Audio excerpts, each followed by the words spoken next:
Hey everybody out there, this is Seto, and today for you guys we are going to be talking about a very interesting topic that I get asked fairly frequently and hear me try and pronounce that, fairly frequently and fairly often on my channel, and that is, why did I choose the username Seto Kaiba when I started this channel over going on 3 years now, I guess you could say.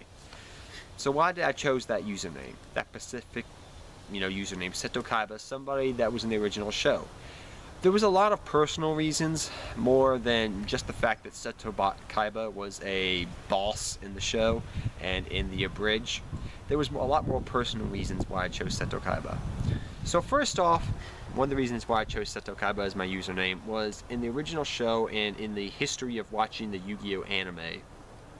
And I've watched pretty much every series, a pretty good chunk of it, I guess you could say, for the most part. Seto Kaiba was by far my favorite character. I thought he was awesome. I thought he was cool. I loved, honestly, he was probably the only outfit in any of the games of Yu-Gi-Oh that when he wore that Battle City outfit with that, the cape kind of, that cloak, and he had all bandaged up, and he just looked badass, and then he had the KC on his, thing for Kaiba Corporation, and I just really thought he was badass and cool. And I also love Seto because I identified with him that he loved Blue Eyes White Dragon. You hear that? That's the Blue Eyes White Dragon jet. It's coming to pick me up, guys. You hear that jet going overhead? Yeah, that's the Blue Eyes White Dragon jet. Shh, yeah, I have my own private jet. I wish. But no. All joking aside, yes, I identified with Seto Kaiba because of the fact that he loved Blue Eyes White Dragon. That's how I first came to really like Seto Kaiba, besides the fact that I thought he was cool and awesome. Originally, in the first couple episodes of the show, I thought, Seto Kaiba was kind of a dick. Excuse my French for cussing, but I really thought he was an asshole. But then I came to love him.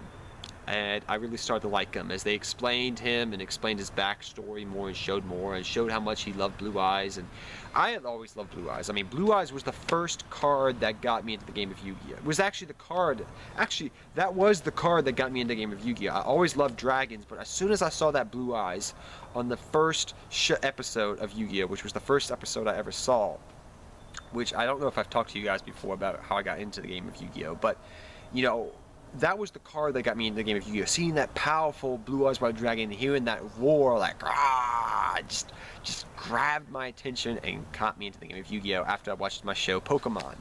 So, when I went to school, like, a couple of days later and saw people playing Blue Eyes White Dragon, it just, like, astonished me, because I was like, Blue Eyes White Dragon, favorite card. How'd you get this? I want this card now. Please give me this card. Tell me how I can get this card. So, I got the card. And ever since then, I just loved Blue Eyes White Dragon. Every time when I was little, like 12 or 13 years old, I would literally just go grab my 3 Blue Eyes White Dragons that I had in my deck when I was playing just for fun, take them, watch this show, and just have them and just look at my Blue Eyes White Dragon. Every time I watched the show, between commercials, I would either duel with my brother for fun, or just go through my deck and stare at my deck and look at my god cards I had got for fun, and my Blue Eyes White Dragon, and then my Blue Eyes Ultimate Dragon. I was like, oh, look at, he's summoning the Blue Eyes White Dragon, yeah! So I was literally like, yeah, I got Blue Eyes White Dragon, I summoned it too! So I really identified with Kaiba that way. Later on, though, as I grew older, and I was getting back into the game of Yu-Gi-Oh!, that's when I really started identifying with Kaiba. After my mom passed away, I was the older brother, so I had to take care of my younger brother because my dad wasn't around a lot of the time. And as I saw that that's the way Seto took care of Mokuba, and he did it in a way that I kind of do with my younger brother, who's, by the way, his name is not Mokuba. His name is Brian, by the way. But, the way I identified with my younger brother was kind of the way Seto Kaiba and Mokuba had that relationship. Mokuba always looked up to Seto. Seto was always like the quiet, like, yeah, I'll help you, Mokuba, I'll save you, I care a lot about you, though. And only you know that.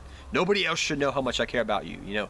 He had a hard, Seto Kaiba is kind of like me in a way, and the relationship like I have with my brother is I have a hard exterior, and I'm very tough on my brother. Kind of like the way that Zane was on his brother as well. You're tough on them because they possess potential.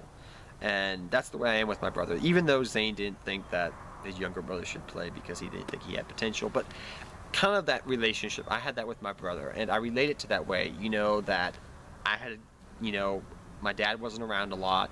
I had to take care of my younger brother. I had to raise him. I had to take care of him. I had to be an adult pretty much when I was like, you know, 12 and 11 just to take care of my younger brother. So I identified with him in that respect. But then, as people kind of have, I guess you could say jokingly in a way, and it's kind of true, is that after my father passed away last year, and pretty much all the responsibility of the entire family, taking care of everything, because my brother has problems, he's got OCD and he's got some other problems with him, but after my dad passed away, I had to take care of everything, and I felt even more like Seto Kaiba. I literally, after a couple months, I just said, I literally feel like him. I literally just, in a way, I know it sounds crazy, I just have taken on the aspect of just trying to, you know, I look up to him, I guess you could say, as a character, you know, from a show. I mean, yes, there are other anime shows, and yes, there are other animes that I really like the character, but I identify the most with Seto. He lost his family members. I lost my mom and my dad. I had to take care of all the responsibilities now. I had to see to the welfare of my family. I had to take care of my younger brother. I love Blue Eyes White Dragon. All these factors have kind of come together to one of the reasons why I actually chose the name. And I also chose it, and I would be wrong in not saying this, I actually chose it because I said, well, first off, looking at other Yu-Gi tubers at the time, I said to myself, you know, what do they have, you know, that I don't have? And how can I improve upon my success and maybe help me along the way? And I thought, because I was in an economy class, I thought brand name. And nobody really had branded the name Seto Kaiba as a channel.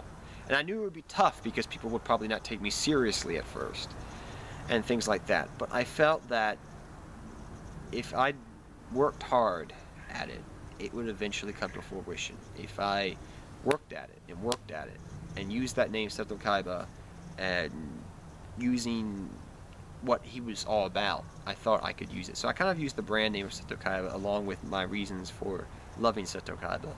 Put those two things together, like I talked about, and that is how I got the username. I'm not lying to you, and people may take this out of context and say, oh, he's probably lying, but no, I really thought a lot about the username. I actually thought a week before I started the channel. I literally thought for an entire week. And it didn't hit me until I was watching, I think it was on Nicktoons, back when they were re-showing reruns of the original Yu-Gi-Oh series, that I saw Seto and Blue Eyes White Dragon, and I said, that's it. That's what the username's going to be. Watching the Battle City tournament, I was like, that's it. There's my username right there. The guy I identify the most within the show. And that's, the rest is history, and here we are. So I know that was very long and probably long-winded. Hope you guys enjoyed this video. I had fun talking about it. I mean, I personally feel like with the position that I'm in, I've literally, my friends jokingly just say, Seto Kaiba! Hey, it's your brother Mokuba's calling you on the phone.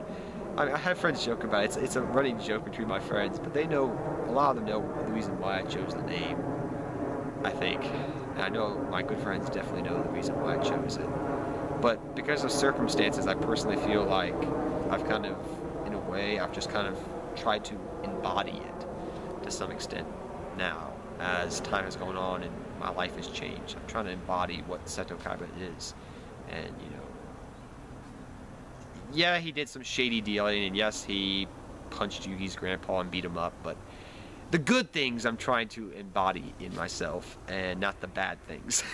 Hopefully. You know, I don't plan to go around beating up anybody's grandfather to take cards anytime soon. But, yes, that's just, that's what I want to talk about in today's video, because a lot of you guys have asked me that in my, my Q&A video, and just have asked me in general through Facebook on my channel Facebook page, and just things in general. And I thought I'd talk about it, why I chose the name, and and why I did what I do. And I mean, one of the reasons why I created the Facebook page is for the channel, but also because I love Seto Kaiba, and I wanted to just, you know, show everybody what Yu-Gi-Oh was all about, the fun side of Yu-Gi-Oh. But I think that's another video for another day of why I created the channel. That's an interesting topic. So if you guys would like to hear about my story about why I created this channel, what I've learned from making this channel, and the stories along the way about what has happened, and things of that nature, and my, you know, I guess you could say also my thoughts on what it takes to become somewhat successful in this Yu-Gi-Tube or YouTube business, you know, what I've learned. Granted, I know I'm not the most popular, but maybe I could give you a little something to help you along the way and just, you know, give you some wisdom that I learned, and maybe you can avoid some of those bumps and curves and faults along the way to trying to get where you want to get. So if you want to hear that, please thumbs up this video, or let me know down in the comment section. If this video gets 12 likes, I'll do those videos for you guys. Okay? So, yeah. I kind of feel a little bit downtrodden now, talking about all this and making me think about my dad and everything I've gone through. But I'm a better person for it. So what can I say? So guys, till next time, take care. Have fun dueling. Good luck dueling to all of you. Hope you enjoyed this video, and I'll see you guys next time. Seto Kaiba, I'm off for good for right now. Take care, everybody. I'm out of here till next time. Good luck dueling, everybody.